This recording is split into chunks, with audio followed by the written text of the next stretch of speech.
छत्तीसगढ़ के आदिवासी बाहुल्य सरगुजा जिले में भूमाफियाओं ने शासकीय और आदिवासी की जमीनों को हथियाने का मामला सामने आया है। भूमाफियाओं ने छत्तीसगढ़ राजस्व बोर्ड का फर्जी आदेश लगाकर उसे निजी जमीन बता दिया और नामांतरण तक करा लिया। लंबे समय से चल रहे इस फर्जीवाड़े को आखिरकार अंबिकापुर के राजस्व विभाग के अधिकारियों ने पकड़ लिया है। दस्तावेज के जरिए शासकीय भूमि को निजी भूमि बनाने के अब तक 17 मामले अंबिकापुर में और पूरे सरगुजा संभाग में कुल 42 मामले सामने आए हैं। पुलिस ने दर्जन भर से ज्यादा लोगों के खिलाफ मामला दर्ज किया है। हालांकि पुलिस एक भी आरोपी को पकड़ने में कामयाब नहीं हो पाई है।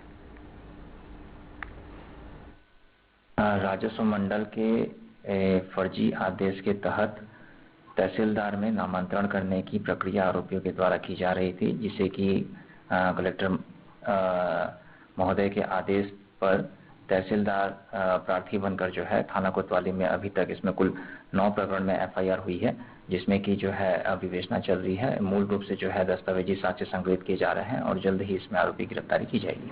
बहुत बड़ा गंभीर मामला है, क्योंकि ये छोटी मोटी मामला नहीं है, लगभग सैकड़ों एकड़ जमीन का मामला है और जो जमीन है वो अरबों खरबों की जमीन है, बेशकीमती जमीन है। तो इसमें भूमाफिया मतलब पैसा लगाकर करोड़ों अरबों रुपए कमा रहे हैं। अच्छा, मामला दर्ज हो गया तो किस टाइप की सजा हो सकती है? देखिए, इसमें आजीवन कारावास का भी प्रावधान है, 409 का भी लगेगा, 420, 467, 468 का भी प्रतिबंध होगा।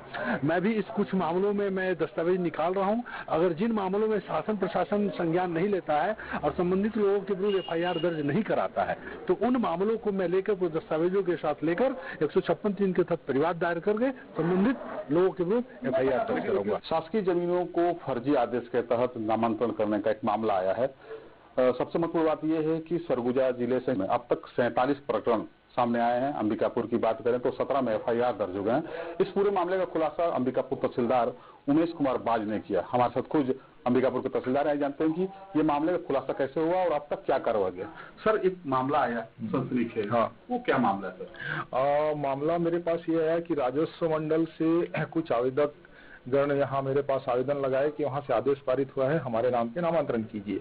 शुरुआत में तो जब एक आवेदन आया तो मुझे भी लगा कि चूंकि राजस्व मंडल से आदेश पारित हुआ है तो इसका अपने को पालन करना है।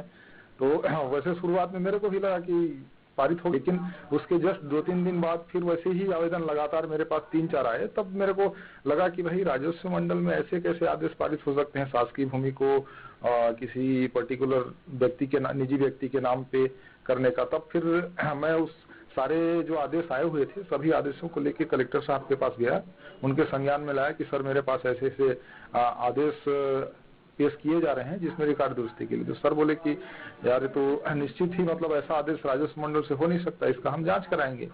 फिर कलेक्टर सर द्वारा राजस्व मंडल से जांच कराया गया। तो जांच कराने पर पता चला कि जितने भी आदेश हमारे पास पेश किए गए थे राजस्व मंडल के, वैसा कोई आदेश राजस्व मंडल के द्वारा पारित ही नहीं किया गया था। तो सर, अपने आप में एक नया मामला ही है, तो क्या आप पहले भी ऐसा कुछ मामला सामने आया था जब तहसीलदार कहीं दूसरी जगह पोस्टिंग किया? नहीं, इस तरह के कोई भी राजस्व मंडल के आदेशों में कूट रचना का कोई भी प्रकरण इससे पहले मेरे सामने नहीं आया था। तो सर, संभाग की बात करें तो लगभग 42 मामले आए हैं, इसकी जानकारी क्या थी?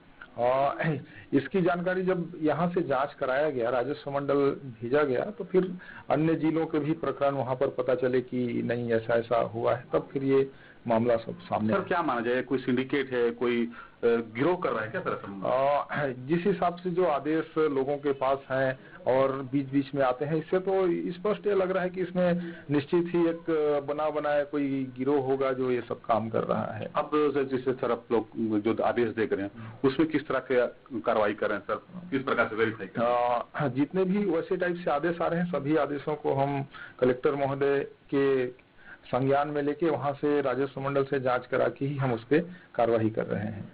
जैसे अंबिकापुर तहसीलदार उमेश कुमार बाज, जिनका कहना है कि भूमाफियाओं के द्वारा एक नए तरीके से सिंडिकेट तरीके से मतलब कहीं ना कहीं न्यायालय के फर्जी आदेश बनाकर सरकारी जमीन को निजी मत में दर्ज कराने का प्रयास किया जा रहा था, जिनको इन्होंने ट्रेस किया। अब तक अंबिकापुर में 17 मामलों में एफआईआर दर्ज हो चुके हैं, लेकिन सबसे महत्वपूर्ण बात है कि अभी तक किसी गिरफ्तार नहीं हुई है। अब देखना यह होगा कि इस मामले में आगे प्रशासन क्या कार्रवाई करती है। अपने सभी के साथ मैं रवि सिद्दीकी, एनटीवी न्यूज, अंबिकापुर।